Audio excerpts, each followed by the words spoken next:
আসসালামু আলাইকুম।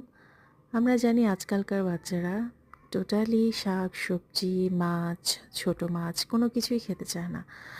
তাদের একটাই রান্না, একটাই খাবার, একটাই মজাদার খাবার সেটা হচ্ছে চিকেন।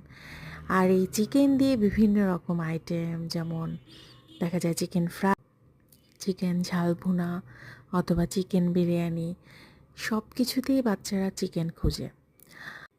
আমি এটা ধারণা করি যে ওরা আসলে কেন এত চিকেনের উপরে ডিপেন্ড হয়ে গেছে। কারণ ওরা হচ্ছে গিয়ে ফিশ কিংবা ছোট মাছ এই টাইপের কোনো কিছু খেলে আসলে অনেক টাইম লেগে যায়।